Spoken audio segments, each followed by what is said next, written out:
Hello everyone, this is Cody Lee of BlackCatBooks.org, author of I the Dragon, Cruel and Beautiful Rabbit Hole, Lore and Fray, and the upcoming Jaw of the Dragon, releasing June 10th, 2023. Pre-orders available now. Nintendo has dealt a blow against the PC piracy community. I'm sorry. The emulation community. This time last month, a lot of people were getting excited at the idea that Dolphin is coming to Valve. Emulation is going to become more viable for a wider range of people. This is going to authenticate emulation and prove once and for all that emulation is completely 100% legal. And what happens? Nintendo files a DMCA claim and has the application taken down, right? Programs like Dolphin, like ZSNES, like RetroArch, like Yuzu, like what even else? Like, these programs cannot exist in an official capacity. The only reason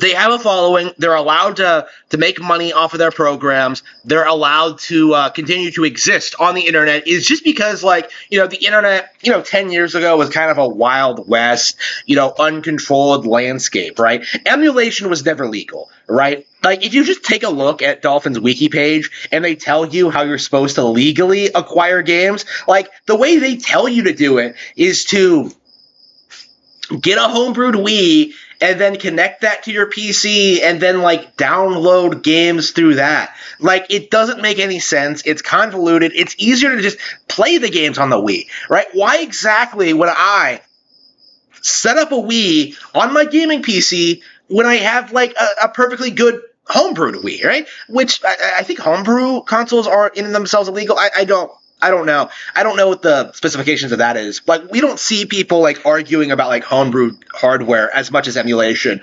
But there really does seem to be a dedicated group of people on the internet who religiously believe that emulation is completely 100% legal, right? No one's going to come after you if you try and pirate Nintendo games. No one's going to try and stop you if you create a Nintendo emulator. You can make money by doing this. That's the argument, but it simply isn't true, right? There's all this red tape in the way in regards to doing what they say is really natural and easier than simply subscribing to Nintendo Switch Online. All right, these guys rely on the fact that you're ignorant as to how emulation actually works and what actually is illegal about it, right? They always lean on this idea that emulators are legal, right? Emulators are legal, but getting a hold of the games and using them are not. So that's the problem, is that emulators, on their own, without ROMs, are completely worthless, right? You can't play anything on them. And the idea is that it's contradictory.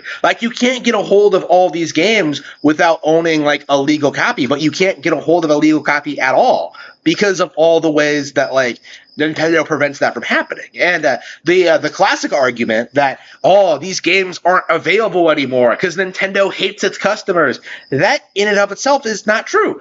If anything, if the emulation community was serious about game preservation and having everything available on every Nintendo console, available in an easily digestible format, push for NSO to be expanded, right? Subscribe to NSO, ask Nintendo, put every single game that's ever come out on a Nintendo console on the service. Yeah, there'll be limitations. We don't expect games from the last 20 years to be on there, but you have countless Game Boy games, you have countless Game Boy Advance games, N64 games, Super Nintendo games. Just focus on expanding that. We don't need these third party developers creating this weird cabal of pirated copies of games, right? We don't need that. It's not something that's really necessary. And I would argue, has actually been limiting the expansion of the Nintendo audience in really weird ways, right? We're seeing now with Tears of the Kingdom, we're seeing people who like refuse to play Nintendo consoles, like trying to pirate the game and trying to run it on their gaming PCs. Now that doesn't work. Like, I'm aware there's a lot of crashes. I'm aware there's like a lot of technical issues. Like, you're better off just buying the game legally, right? But it's not going to stop these people from like trying to pirate it, right? It's not going to stop these people from pirating. Like, we need to like just really just stop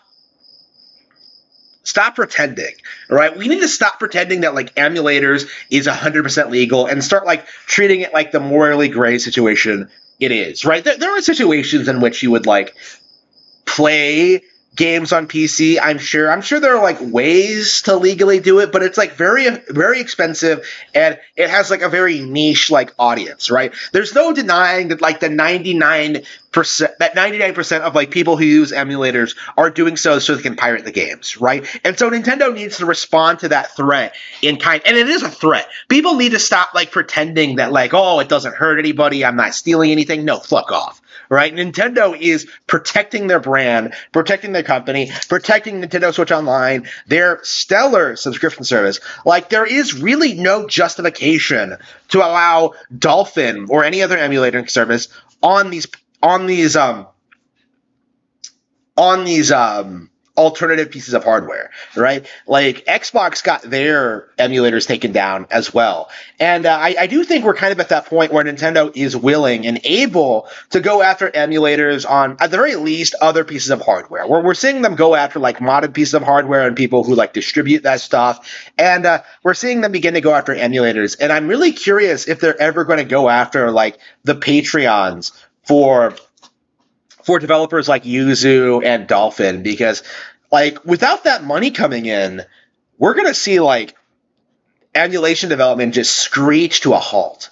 Like, it's just not going to happen in the capacity that it has been for the last 10 years. Like, Nintendo is slowly starting to choke out the piracy community, right? They're slowly starting to choke out these people, all of their excuses, all their justifications. They have the law on their side. Like, the United States is not going to abide by these pirates doing whatever they want with Nintendo's with Nintendo's property.